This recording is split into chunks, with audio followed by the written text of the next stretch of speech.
Her name is Courtney Gill.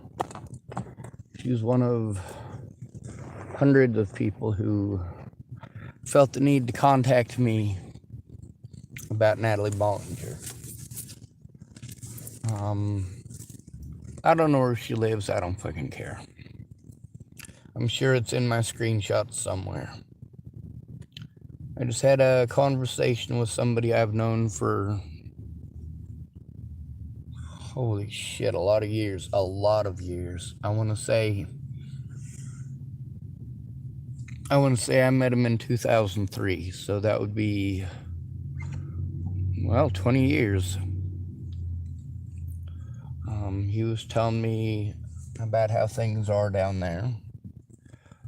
He understands the situation with Colorado and the cops there. He understands the situation with people. Well, he knows his shit. He's been through a bit of it.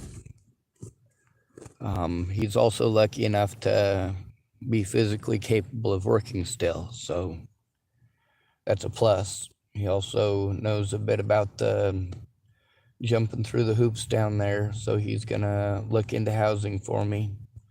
I explained to him that housing was not going to be an easy thing, that they kept on trying to shove that on me everywhere I go, and just power pound that exclusively and literally ignore everything else. You know, he's got an understanding of that. He's got when I explained to him that I wasn't able to do these things for myself, and he has a understanding of autism as well. He's not completely ignorant when it comes to that. He's not treating me like I wanted, needed, chose, or deserved it. Now, when I was messaging him, he messaged me, some of the same shit that you guys messaged me. And it's mean. It hurts. But also, a lot of people, when they say that or type that, they don't mean anything by it. But when you try to explain it to them, they're not going to hear it. They're just going to get more irate. You're an idiot because you're not capable of doing what they're asking. Or you're lazy because you're not capable of doing what they're asking. Anyway, he was telling me that he's got some stuff down there that is actually up my alley. Help to keep my head straight. That's fucking important. Keeping your head straight. That really takes not being afraid because of other people's actions and decisions. When you've got somebody who is on the same page with you, and this is, I tried to get a hold of him a few times before, but he's been real busy, and I have tried my best to understand that.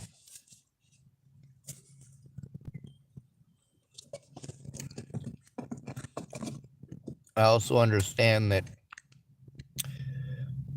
he didn't have anything to do with any of this horrible shit that people did to me. The reason that I didn't repeatedly hound him the way that I did with a lot of others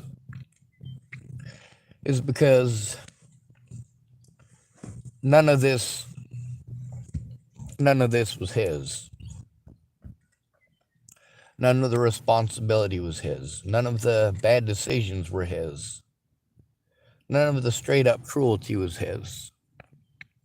As far as witnesses, he's not a witness to shit except for the fact that I went to him for help. That's it. He's not one of those people who hopped on after a Natalie Bollinger show and tried pretending like they give a fuck.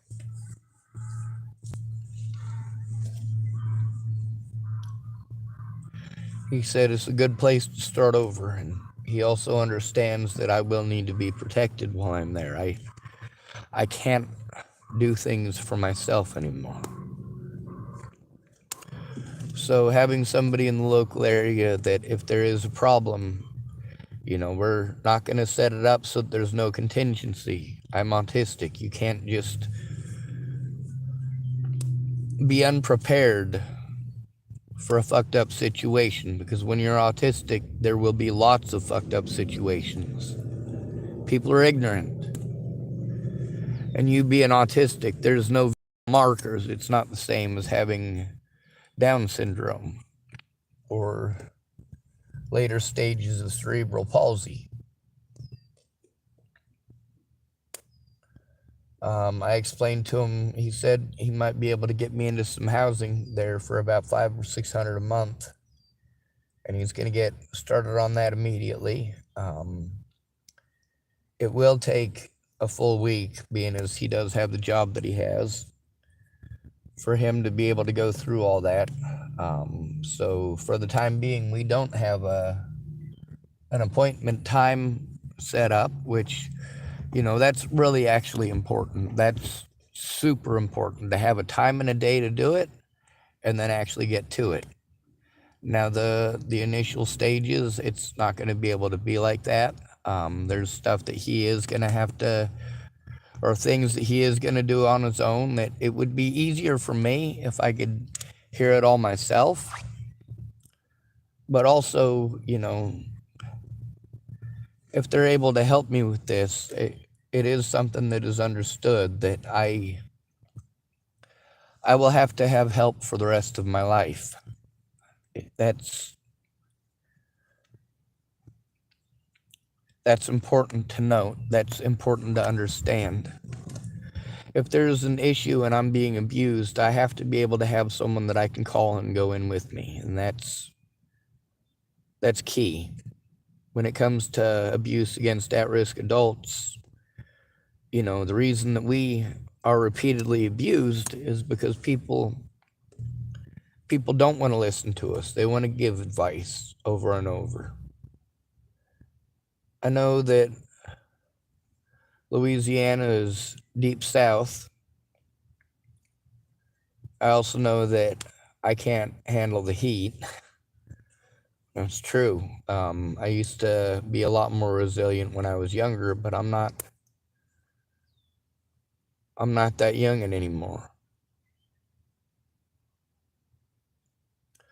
I also know that no matter where I go, there's people who are going to recognize me. And I was going to try to explain that a little bit better to him. But, the page that he was on was a page that I needed him to be on. It's also a page I needed to be on. So the thing is, I also told him that, I didn't want to power pound everything on him at once because I didn't want his head to explode.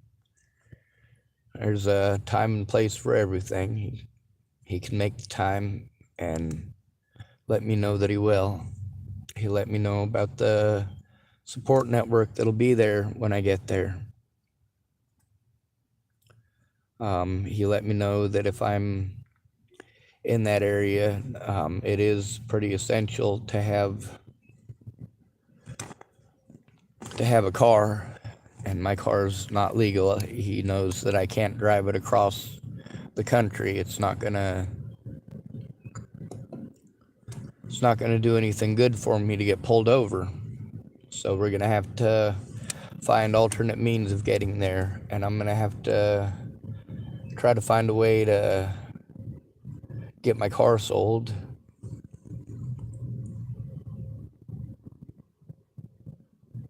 I've got everything, well, quasi almost sort of set up here, but without somebody in person,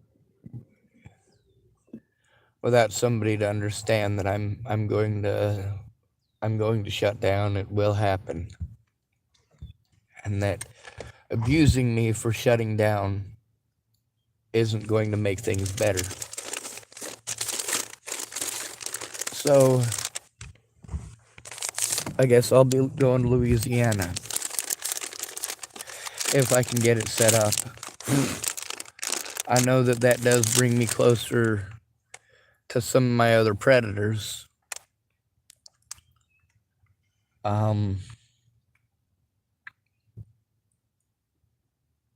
But also, it doesn't matter where I'm at. I'm close to people who hate me because they watched a web show about Natalie Bollinger.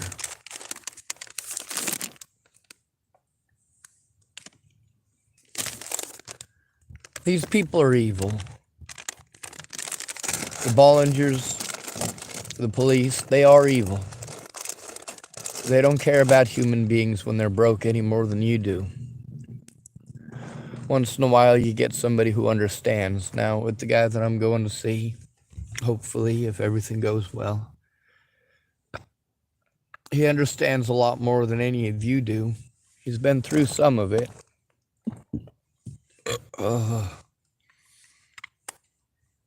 Anxiety. Anyway, he understands the fear factor. He understands the being shut down and having to move. There's a lot of other stuff that as soon as he's able to see it, he will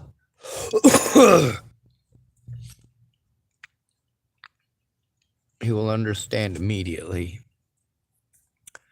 how serious a situation this became.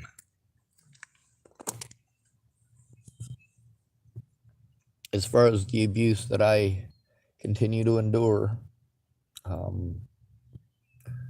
without a friend or family member who cares, I just have to endure it.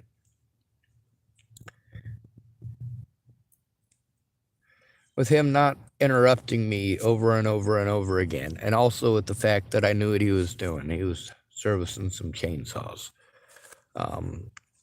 First, I thought he was blowing out an air duster, like for cleaning out the keyboards. But, when you work with chainsaws, you got to keep them clean. There's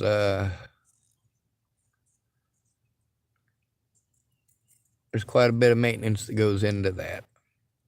So he was using his air thing, but he also had his phone turned up well enough that he could hear me over the air duster thing, or air compressor, sorry. I keep saying air duster because that's what you use on the keyboards, but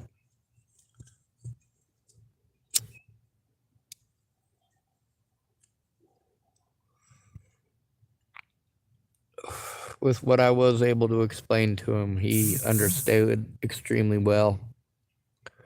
When I addressed the way that I treated him, when he wanted to give suggestions, because I was an asshole to him, he understood why. And he is, when I explained to him about the housing and the disability, obviously the money that it's going to take to get me there, and having some money to pay the rent there, those are things that are going to take a bit. I won't be able to have the $500 or $600 to rent a place until the beginning of next month, and then I'll have to live on basically nothing every single month.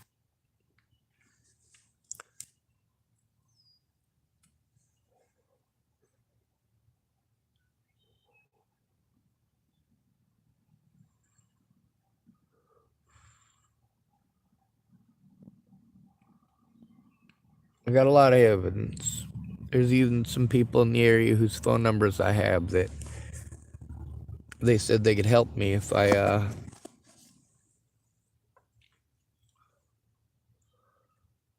well, I don't have the money to pay them. That's the problem. I don't have the money to live on. My money this month, if he's able to take me down there in Louisiana, which we'll have to see what's going on by the end of next week. That's when we'll start setting up appointments, and then we'll have actual time and date. That's extremely important. I explained to him that at first, he already knows this though, that's the great thing. I explained to him that it's going to be a lot of phone calls at first, and that I may have to go to up to 5 appointments a month in person. I'll need somebody to go with me. He's got the ability to try to work around his schedule because he works for himself. So he's able to work around his own schedule and adjust his schedule a bit to help with that. And as somebody who's gone through it, he isn't pretending like it's something where it's going to be a big giant pain in the ass at the very beginning and then continue to be a pain in the ass for the rest of eternity. Once you get it set up, once you get everything set up, then it's a lot less work. It's just a matter of the initial investment. That looks like a mouth. That looks like a nose. I guess I'm just using my imagination.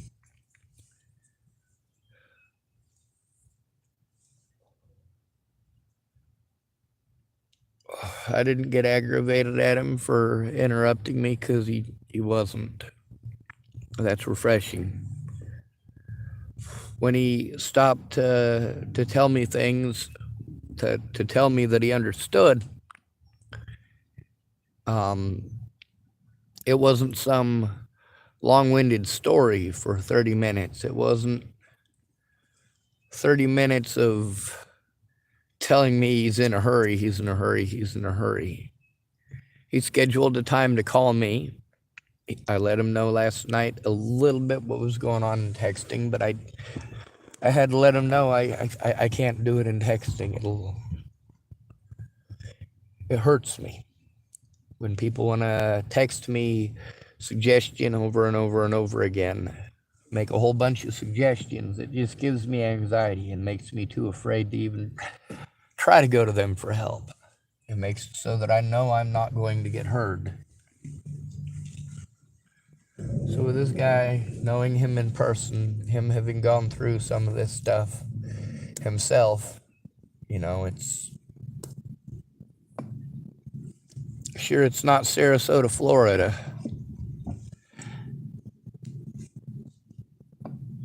but it's still going to be warm. If it's a situation where I'm able to get there and have something positive happen in my life, I need to try to do it. It's just a matter of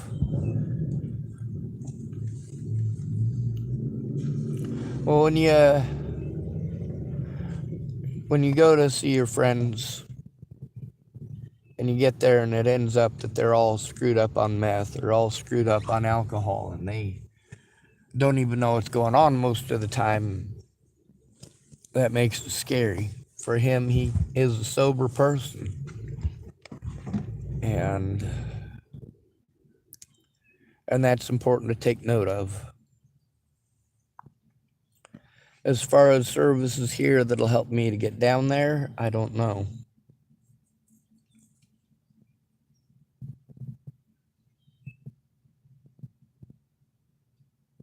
I know that there's nobody here that'll actually assist me with any of that, so it's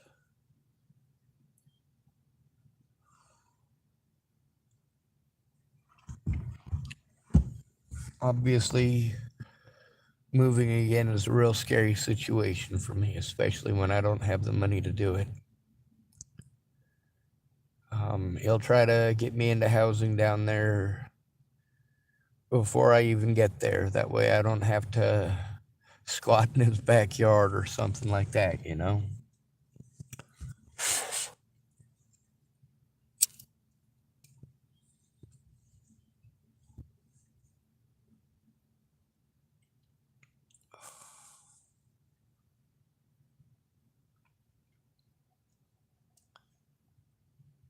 See, it's a matter of working together with the victim. Not making it all about you and then saying that you care about the victim. If you cared about the victim, you wouldn't make it all about you. This guy literally did not make it about him at any point in time. He made it about listening to understand. When there was a comparison to be made, it was a simple sentence, and then it was back to me. When I was explaining the autism thing, he stopped me to let me know that he has autistic people in his life. And that was it. He didn't go out of his way to elaborate for an hour. It's something that is going to take time. He understands that it's going to take time. It's not going to be a one call and done thing. It's not going to be a situation where if he tells me to go do something that it'll be able to get done, I will have a complete and total meltdown over having to go in alone now because of the number of times that I've been abused for having to go in alone. He understands that too.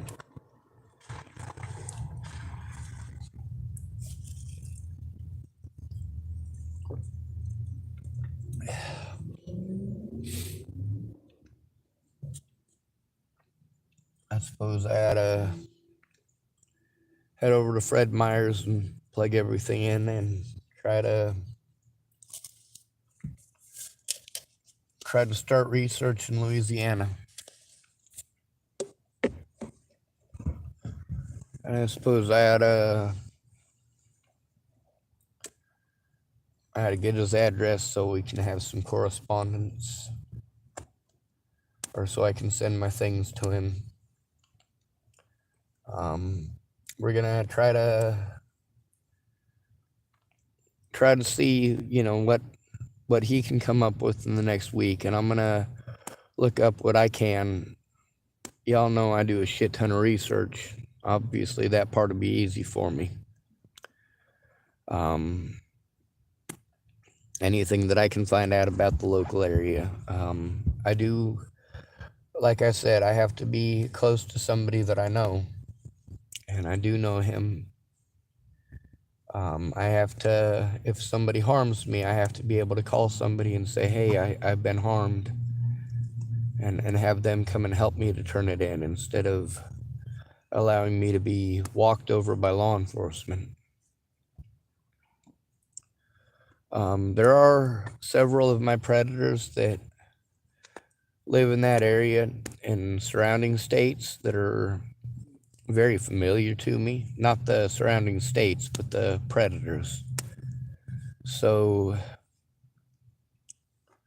hopefully they're not going to try to seize on that opportunity, and that's something I do always have to worry about, because obviously these people had no problems coming and harassing my little sister across state borders.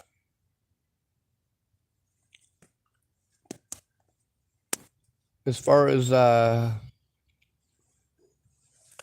crimes committed against me, if I have a safe environment and somebody local who actually cares about me, there's a lot that I'm capable of doing on my own. But without that safe environment to begin with, I am stuck in survival mode. A lot of people who were predatory towards me, they were predatory towards me because they themselves were in survival mode, and that's not making excuses. That's saying it how it is. I got a lot of tools, and I won't have the ability to send those tools down there, all of them. So I'll have to try to put together a bag to take with me that won't be too heavy.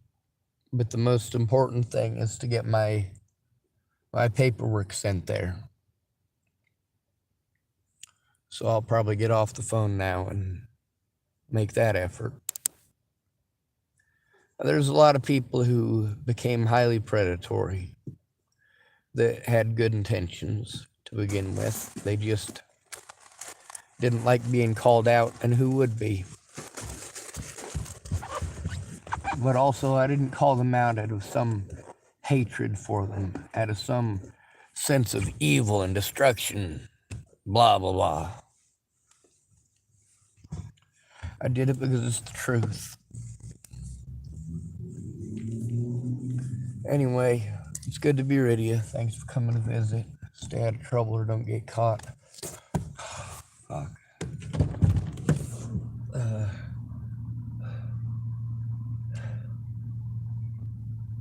Anxiety.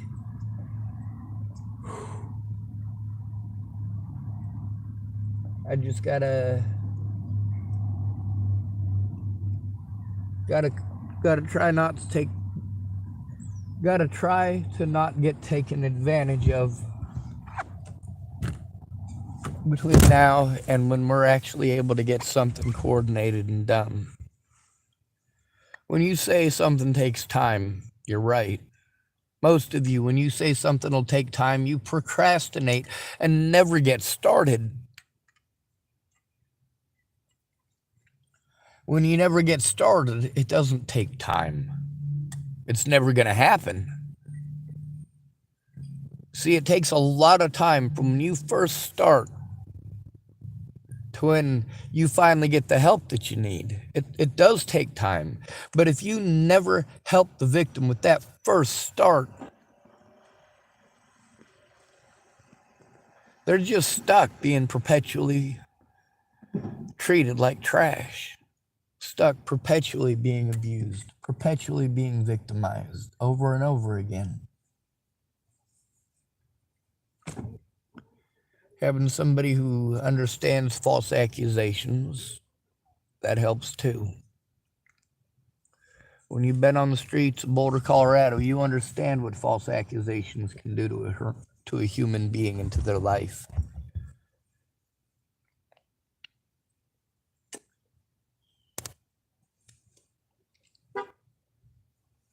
I do what I can. There's a lot of people who did really fucked up shit to me that they claimed to be my friends, but when it all came down to it, they just didn't want to admit that they fucked up. And that's something that he identified pretty much immediately. All right, we got another one of these trolls. What do we do with these fellers? First, we take a screenshot. And then hide user on this channel. Voila. There we go.